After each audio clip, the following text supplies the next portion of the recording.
What is going on, everyone? Chris from Pickdawgz.com here with the Wraparound. We're going to be breaking down the NHL action going down on Saturday, December 6th, 2025. But before we get to that, free pick, if you are looking for my best bets, the games I love the most, the ones that I have the most money on every single day, you can head to Pickdawgz.com and click the premium picks or the experts tab at the top of the page. You can also click the link in the description of this video below, or you can find the link to my capper page right directly at the bottom of the screen here.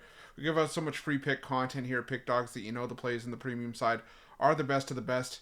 That's what Pickdawgz Premium is for me on Saturday. Didn't have the best premium day on Friday. Had a bit of a bumpy day, but going to come back strong. We're going to focus on the NHL and college hoops on Saturday. Going to have an NHL power play, a 3-pack from the NHL, as well as a 5-pack from college hoops and my college basketball big play. But the best value is to hop on something long term. It gets you all the plays from Saturday's card. There's going to be plenty of bonus plays if you have a long-term subscription. And if you also get that, you also hop on for a long-term pass, and you get the Sunday NFL card as well. Plenty of college hoops still on the NHL leaderboard, showing a lot of profit this season on the ice. So definitely make sure that you check that out. We've also got our inner circle, though. That's something that we've been mentioning a lot in our videos lately. What it is, a one-on-one service for those who are placing larger bets of at least $1,000 or more, which is the requirement to be accepted into this service. But we've had a lot of big bettors that have joined and high rollers, and they've loved the early success with the one-on-one coaching, bankroll management, the early releases. So if this sounds like something that you're interested in, something that fits what you're looking for, reach out to the number on the screen. We'll get you some more information. But we're here to talk about a 12-game NHL card from Saturday. Plenty of action, some afternoon action, a lot of primetime stuff. Not my favorite NHL card, but there are still some plays on the board that I like, and we're going to discuss them. I'm going to let you guys know my thoughts for every game on the board. So let's not waste any more time. You guys know the drill. Are you ready? I'm ready. Let's get into it.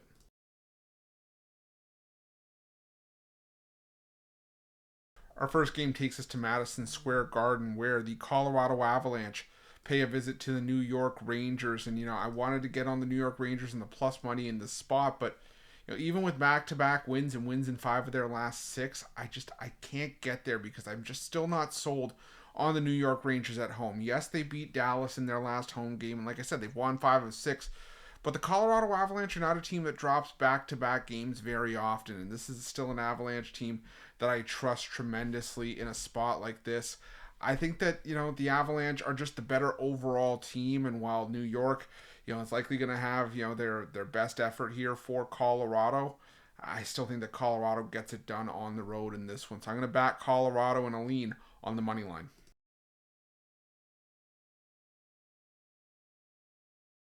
Now we're going to the Amerant Bank Arena, where the Florida Panthers take on the Columbus Blue Jackets. And right now, it just feels like the Florida Panthers are kind of broken. I mean, this team's now lost 5 straight games at home, which is a problem considering that's been where the Panthers have been at their best this season. And Columbus, the thing about Columbus is that they've been able to provide value in some spots. They've won back-to-back games. And now this is a Columbus team that I think is going to be able to show some fight in this matchup as well. Florida is on an 8-game win streak head-to-head between these two teams, but I think that's in danger here. Florida just hasn't looked right. The goaltending hasn't been great, and now they've scored 1 goal in back-to-back games. I think Columbus has some value in this matchup, so I'm going to roll with the Blue Jackets in this one. Take them at plus money on the money line.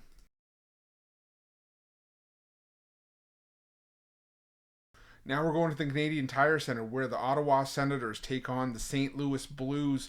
And I'm going back to sort of what's brought me to the dance, and I'm going to just go with what's worked this season. That's fading the St. Louis Blues. Yes, St. Louis has had a great head-to-head record in this matchup, and now they're back to playing like the St. Louis Blues that we've come to know and expect over the last little bit. They've scored 2 goals or less in 9 of their last 10 games. They're on the road here where they've been less effective this season. They're taking on an Ottawa team that historically has played their better hockey at home. I get it that Ottawa, they've lost 4 of their last 6 games, but for me, this is still an Ottawa Senators team that right now is just the better team, the more trustworthy team, and maybe it's a fate of the St. Louis Blues more than anything else, but like I said, it's worked plenty this season, so I'm going to take the Senators on the money line in this one.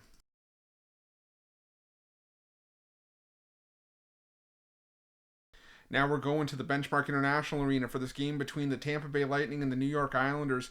And I know it's a quick revenge spot for the Tampa Bay Lightning, having just lost to the New York Islanders on December 2nd, but I still think that there's value here with the New York Islanders. They're a very streaky team at times, but the offense came alive in the wins over Tampa Bay and Colorado at home. Last time we saw New York on the road, they went on the road and beat Dallas and Detroit, two places where it's tough to go on the road as the road team and get a victory. I like the value here with the Islanders. If we were getting closer to a minus 130, minus 140 price with the Lightning, maybe we could talk. But, the Islanders, plus 150, I think is a good look here. I think, like I said, this is a team that's, both these teams have actually been playing their better hockey on the road this season. So I'll take a shot here on the Islanders, plus the 1.5 goals, and I'll put a little bit on the money line as well.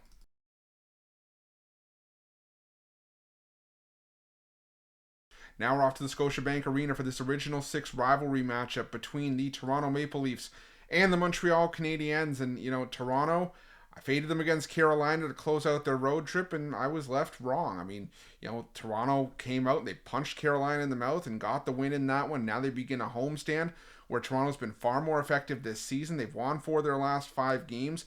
And all of a sudden, it feels like, all might be right with the world with Toronto right now. And, we're going to have to see sort of how Toronto deals with this goalie injury with first Anthony Stolarz on the shelf, and now it looks like Joseph Woll is day-to-day with a lower body injury. But Dennis Hildeby has shown his ability to hold down the crease for Toronto. He had arguably his best start of his professional career against Pittsburgh a couple of games ago. Filled in admirably against Carolina when he had to step in on short notice. Now you take on a Montreal team that's just been inconsistent from a goaltending perspective and just in a results perspective as well overall as of late. Yeah, they've won 4 of their last 6, but when they've been bad, they've been really bad. They gave a combined 12 goals in their 2 losses over this 6-game stretch. I think Toronto gets the job done on home ice in this one, so I'm going to take Toronto in this one. I'm going to take them on the money line.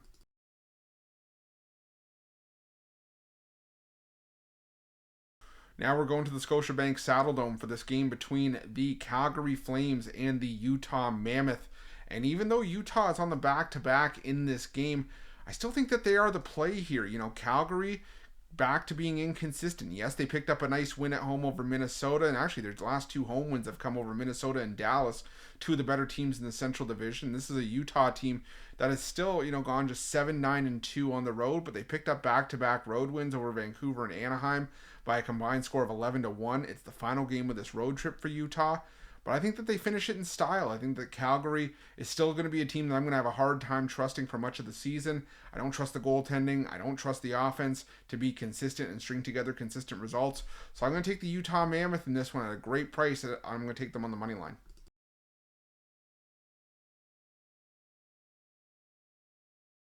Now we're going to the TD Garden for this game between the Boston Bruins and the New Jersey Devils. And, I can understand why New Jersey would be favored if this game was in New Jersey. But on the road in their current form, I don't know why they're favored here. I think the wrong team is favored in this matchup. Boston, they're 10-5 at home this season. They've won back-to-back home games. It's where they've played their better hockey. And yes, they've been inconsistent. But as of late, the only thing that New Jersey has been consistently with is being consistently bad. I mean, they've lost 4 straight. They've been outscored 16-6 in those 4 games. They've been shut out in back-to-back games by Vegas and Dallas, and now you're going into Boston, where you still have a solid goaltending duo of Swayman and Korpisalo, and I think Jeremy Swayman gets the start here. He didn't have his best start last time out, but I think this is a nice bounce back spot for Swayman. I'm going to take the Boston Bruins this one. Like I said, I think the wrong team is favorites. Give me the Bruins at plus money on the money line.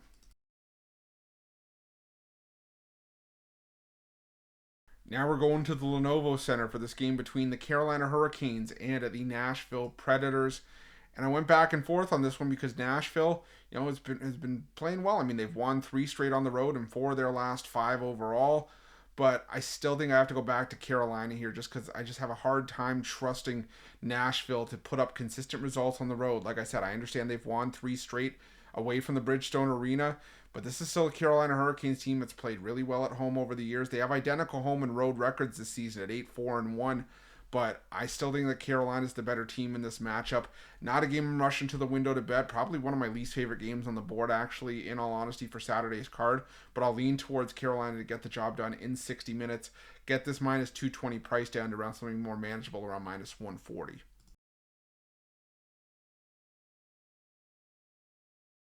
Now we're off to the Crypto.com arena for this game between the Los Angeles Kings and the Chicago Blackhawks. And it's back to the scene of the crime in this game. As I mean, you've had, this matchup that we just saw a couple of days ago, and it ended up being a 2-1 win for the Chicago Blackhawks in that game. And now, I think it's just a case of rinse and repeat. I think that, the Chicago Blackhawks, I'm going to be basically retreading a lot of the same material. This is a Blackhawks team that is now 22-5 on the puck line this season. This is a price that if you were laying it with last year's Los Angeles Kings team, I would understand it. But this year's Kings have gone just 3-6-3 at home. They've scored just 4 goals in the 3 games of this homestand so far. They've scored 2 goals or less in 5 straight at home. Chicago, like I said, the team has been feisty on the road. They've been competitive on the road, and they've been able to provide a lot of value in these road spots and keep games close and competitive. I wouldn't be surprised if Chicago won this game outright once again. I'm going to take Chicago plus the 1.5, and I'll put a healthy amount on Blackhawks money line in this one too.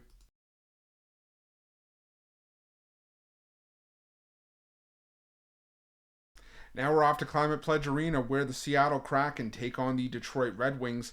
And plain and simple, I want no part of either one of these teams right now. I'm taking the over between these two. I mean, you got Seattle. Yeah, they've been shut out in 2 of their last 4 games during this losing streak, but they've also given up a combined 13 goals to the Edmonton Oilers in their last 2 games in that home and home. Now they take on a Detroit team that scored 5 goals in back-to-back games. So I think Detroit's going to be able to find the back of the net here, but we've also got Detroit, who's given up 4 or more goals in 5 of their last 6 games and in 6 of their last 8. I just think it's going to be a high-scoring matchup between these two teams.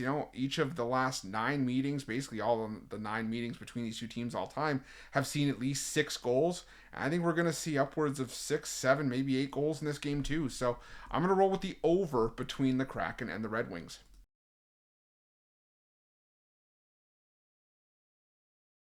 Now we're off to Rogers Arena, where the Vancouver Canucks take on the Minnesota Wild, and basically I'm just going to go back to the well. Another thing of what's been working this season is just fading the Vancouver Canucks, who I think are going to be sellers sooner rather than later. This team just can't keep the puck out of the net. The goal scoring is running dry. They've scored 2 goals or less in 4 straight games. It's a back-to-back spot for Vancouver as well, even though they get to stay at home. Still not easy, and now you take on a Minnesota Wild team that, has scored 1 goal in back-to-back road games. They've split 1-1, but that just tells me that, the goaltending is still doing enough at times for this team to get the win, and I think Minnesota is still the far better team in this matchup. Like I said, it's just been so hard to back Vancouver in their form as of late, to where I think that Minnesota is just the more likely team to bounce back in this spot. So I'm going to take the Minnesota Wild in this one. I'm going to take them on the money line.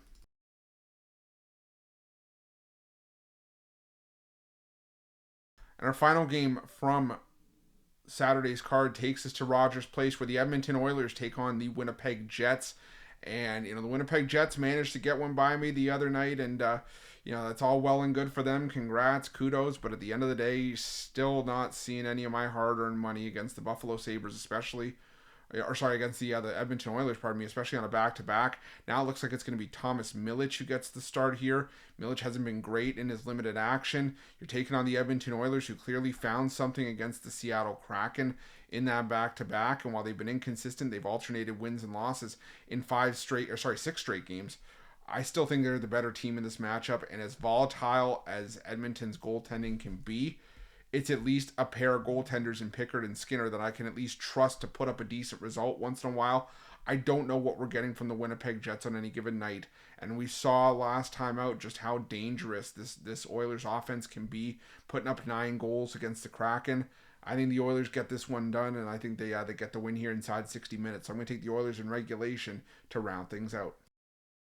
That is it. Thank you so much for checking out the Wraparound for Saturday, December 6th, 2025. If you like this content, make sure you smash that thumbs up. Subscribe to our channel. Let me know your NHL picks in the comment section below. And if you're looking for my best bets, you can head to Pickdawgz Premium, or you can click the link in the description of this video below. And remember to use the promo code PICK, P-I-C-K, at checkout.